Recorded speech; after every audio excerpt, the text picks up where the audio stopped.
Yeah. Siege. Chỉ bay vẽ ule rất dấu chuyện là lâu lắm dấu với hiền khát lấy lắm bằng uncle Dona Elvis này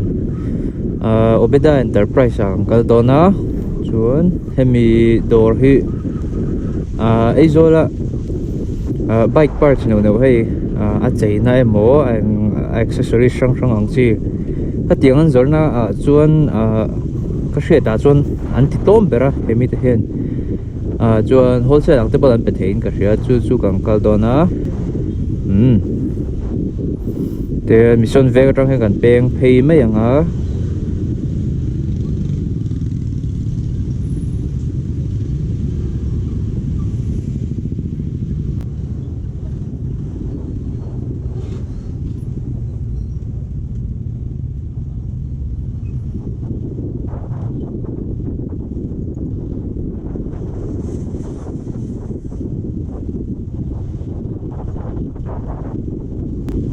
chuan city hospital lampang pen lu le tlam phei deuh zar zarin lo om ngal mai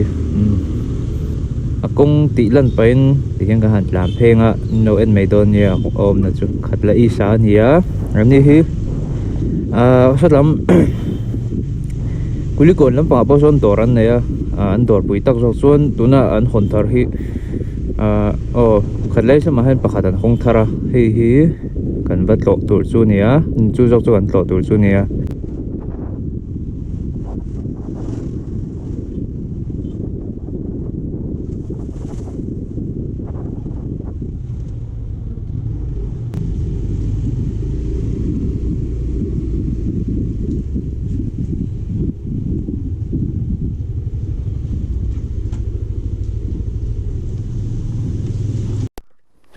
làm du ni lo sa le dai boxia oro atung lu tu ki scooty om dan hi lo thlu dei nge le lama tung lu tuk chong lo lu ti la ya ha kan no thleng vẫn nuông to về mi lo nge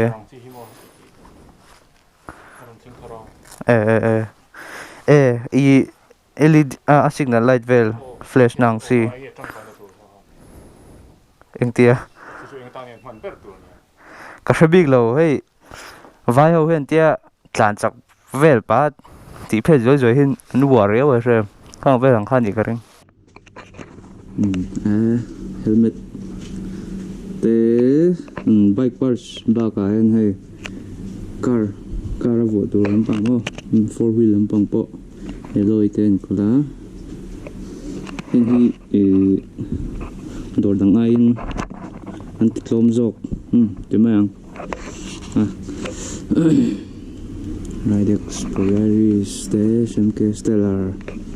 stats develop hi plema budget anga chuan khop mai atiang ho te hi full face half face version him jok shrim ta Ridex titanium eng novel sale vel yang mo in ne SMK ho hen mo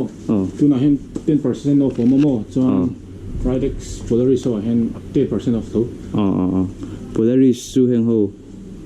chi chuan heng ho hen SMK shim mo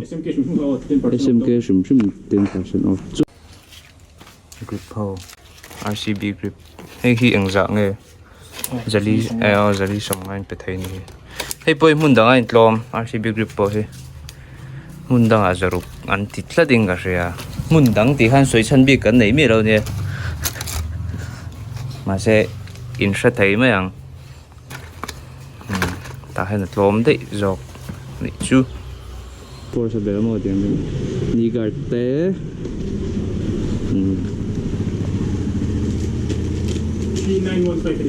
3915 Stellar hông khá lạc thấy đó nè xuống anh chú car parts hay hif bike phone mount na charger ngal traffic tuk chuan với nó có lấy tu ha boss tiếng convex mirror hi tun lai chu nu warrior thấy anh giải ngay bẹt thế chúng He is a two min kan pethei. giờ thu mình mà anh hi cheng giờ thum mình bẹt thế này chú muốn đăng rồi giờ li sống ngã tên thì mà sẽ tại rồi giờ thu mình bẹt thế này chú lẽ mày exhaust air exhaust hậu bôi hay nào hay exhaust Kropovic Vic te Yoshimura mỗi về Yoshimura te Leo Vince chuan tlamai chinang hi em phải mình cả carbon mà nhiều rồi mà khóc này R9 carbon rồi hệ Kropovic hiện đi sáng thì giờ thu mình nó mà đi thar lắc trong khóc về hay SC project mà sáng design sale make bảo đồ hi thar ania hen phải visor hi V2 này cái nga hi MT tro anh em KTM zo KTM zo KTM luggage carrier ang kanya chuan baren te chikim tuk Instagram ha Odbeda Enterprise tin noen maila hay signal light te wrapping car in wrap thei ham kha thei thôi car te bon wrap thei ni chu for mo me car lamination be om je chu car lamination di zon clear wrap top chu clear in wrap thei lo ale clear hian mo ang lo so erok sang so in wrap thei nge thei thôi chu clear wrap thì ceramic coating về lên cái chú achha cái đấy rồi ceramic coating mình chỉ thấy thôi em thei thôi ceramic coating mình thấy sticker bốn ngả đấy mày exhaust tên anh lang á wholesale lang pon anh bị thấy á anh đi hiền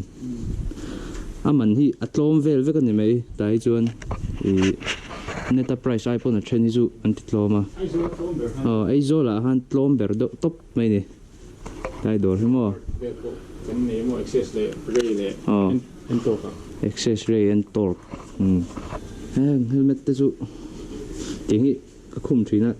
lung ti len khum mai titanium helmet fog light car lamp accessories po ma bumper mo dập sama we can zorb of the plotter plotter wrapping cắt na xin khum sang khum thật đấy mà sân control về point bel thấy khá rồi smoke tape về bộ ta han wholesale là cái lấy hai vết thế nhị chu anh lâu bike accessories rằng mấy hay ăn đồ hi Instagram trang mai gặp mua tiếng bike accessories rằng mấy hồ hoàng te hi đồ đắng ai hiền anh lâu tịt lom dọc lang puya anh lâu đồ đắng cái anh đồ mình cứ xoay kéo lâu mấy la anh tịt tàu very thế à internet tiếng signal lại đằng te giờ đi sống ngang te zaruk tên lâu tịt nó vào rồi hôn hen không về vàng han mình dik tak anga iang lâu đủ chuan obeda hian stop light obeda he panchi via wang tiang grip ang te grip chang signal light te tiang visor te hi an mani hian mun dangai nan titlom he tiang handlebar tiang lowang te hi mun danga hen za ten zani te hen lo to le ringot thina hi bluetooth speaker te bon nei ni hi hey anh dạng này trên cái thì giờ đi sống EO hay tiền tới bôi anh thì clone đấy mình đang ai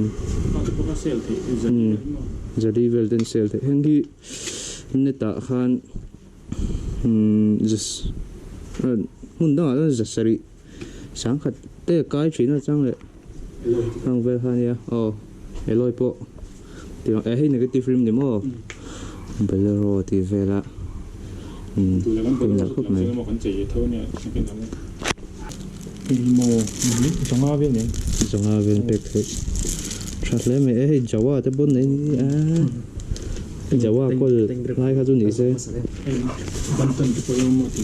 thì banton chiêm banton bộ mà bắn tuần lằng hậu thì handlebar hay bên pipe hơn mà V3 lệ V4 hay như V3 lệ V4 bên pipe rất chậm và hi Aprilia SR150 sticker wiring kit te tắm lúc tục fridge lệ washing machine fridge lệ washing machine thế này tí đi su quý về fridge lệ washing machine parts le bon kola quý khóc này chẳng hỉ chẳng tên tiếng không hay mi hi stealth mirror an tiếng cha hania hang te hi sang khat zakuai nan pe thei ni hin ma ni hen chu mun danga hen sang ni zanga ten dia haron chu tir phe jon sang thu man ti thina mun danga chon hei hi stealth tho V4 mil mo fairing này hậu chi ha racing hậu chi hey naked tho ne hey fairing ho stealth mirror sang ha zakuai an pe thei ni ti bar and mirror heng te engzain pe kha zanga somnga mo zanga somnga zanga vel pon pek the ang ani chu an dor hem vakal la ref mizo ko ta in kan local in tinga an lo discount hlom duai don ni chu bar mirror te tiang te lek lek te hi tok view hian naked bike a ding han vo ta bang mo eng một chân nó giúp mù về thể thấu đó mà sẽ ra sang này hơn hậu đá là mấy hậu đá là loft the bộ col nuôi Instagram vậy han kỳ lăng chiang doang hay chú Exor men khop mấy ai rồi sáng rục lẽ giặc của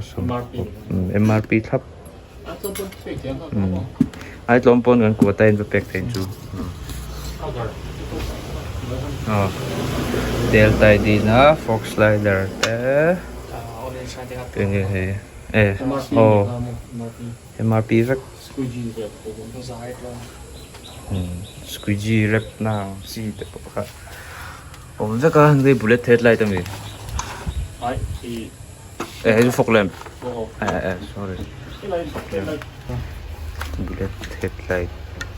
môi tục cái ferry racer lắm bằng một đủ đậu là khâu vào luôn đổm vía bằng tiền hậu vậy lại khâu thế hay FG có vùng gì hả em trả ra discount 15% off Exor half face rồi ạ luôn anh nợ về không mày chung bôi 15% more discount. 15% okay. Sang hạt zanga. Phần cuối phê thầm mình đổ thì mòn nít em bún nị lộc bao nhiêu nị lộc bằng ven đi cái tiếng signal light tia V3 về là cần vừa tiền mò rồi xô vác lộc bằng thế ha. Rồi retro helmet tăng tên này á. Bản tôn tấm Bluetooth,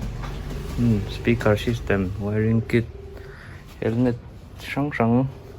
helmet hầu hi, atlo mania tapo hian, hàng lâu về nếu này mà discount về nếu này. Instagram han Obeda Enterprise thì là nó mà chú duyên lâu hiện về Macedonia. Hết đi, có các bạn có lên phẳng để tara này. Lọ thuốc sắc lọ đom léo, ref Mizo Racing.